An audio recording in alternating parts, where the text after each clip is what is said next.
First of all, Israel has said that its border now with Gaza is secure. It comes 3 days after Hamas fighters broke through in a deadly surprise attack.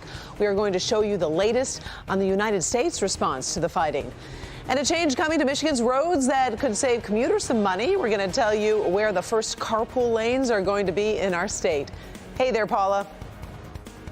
Clogging up the brain drain. I'll show you what the state is doing now to make sure it keeps its talent in the state. You can in Michigan. We've got the new image campaign to show you.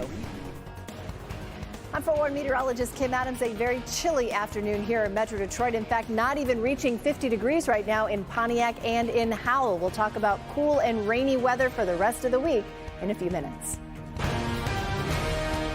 Live from downtown Detroit, Local 4 News First at 4 starts now. Good afternoon. Thanks for joining us today. I'm Karen Drew, and we're going to start with an update on the killing of a Pontiac man who used social media to catch sexual predators. Robert Lee was shot and killed at a Coney Island restaurant after confronting two men and accusing them of being pedophiles. Today, the Oakland County Prosecutor Office announced it has charged a 16-year-old in a separate shooting that happened just 9 days prior. But prosecutors say that same suspect is believed to be involved in the death of Lee. So far, no charges have been filed in Lee's killing. The investigation, though, is still ongoing this afternoon. A woman's body was found in the street near this gas station at Woodward Avenue near Harmon in the early hours this morning.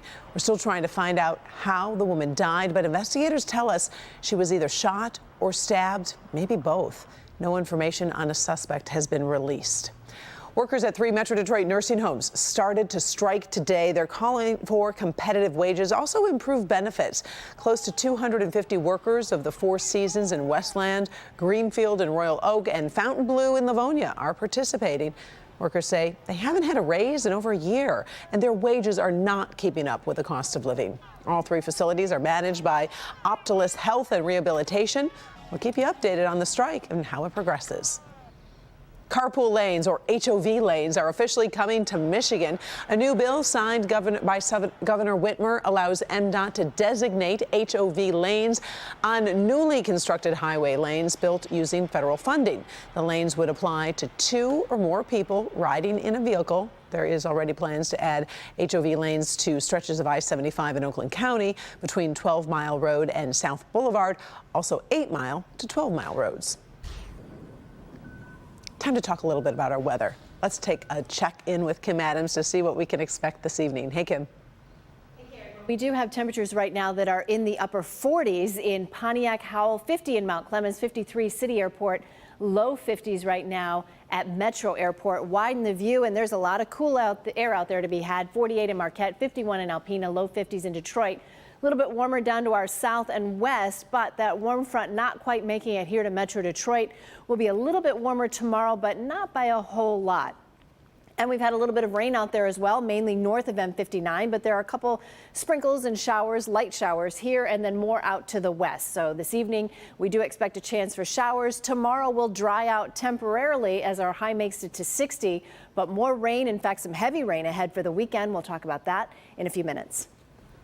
Well, as the deadly conflict rages in Israel and Gaza, the after effects of Hamas's weekend assault are reverberating around the globe and here in the U.S. Damon Fernandez is tracking the very latest developments for us today, and no surprise, this is now affecting global oil markets. Yeah, that's right, Karen, and good afternoon to you. Analysts right now are sending warnings. They are concerned that a prolonged conflict could spike U.S. gas prices and hurt the effort to fight inflation.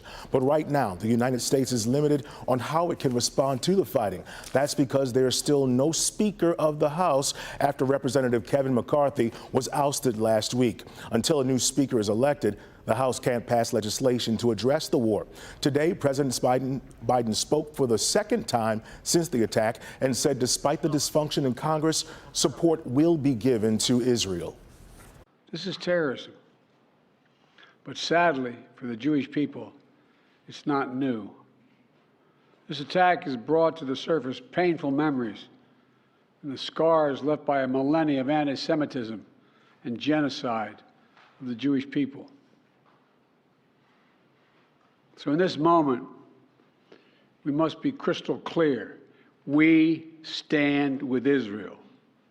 We stand with Israel.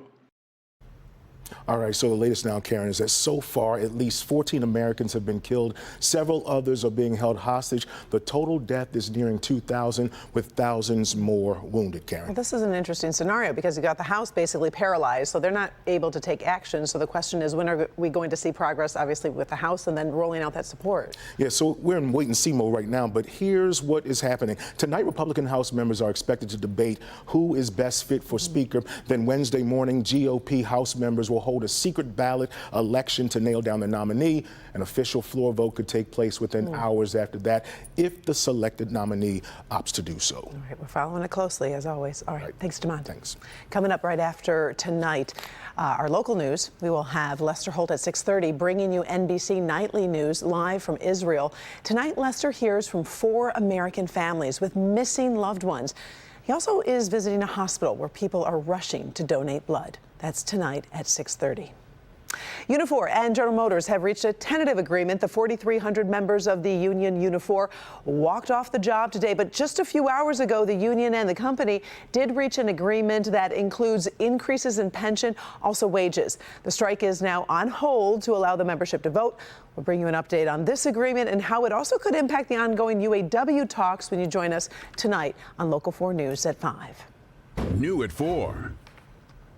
Everybody wants a healthy work life and life, where you can dream big in tech, all with easy access to this, and this.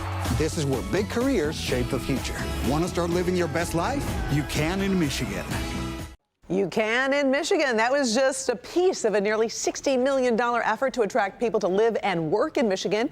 It is called the You Can in Michigan campaign, and it will be running in states that boast a healthy population of former Michiganders who've chosen to take their talents elsewhere.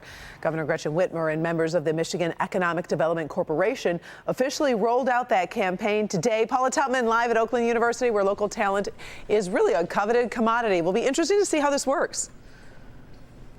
Yeah, it really is. But first, I want to draw your attention to this clickondetroit.com article, because this is exactly what we're talking about. And basically what it does is it talks about how in 2022, more people actually moved out of the state than people who moved in.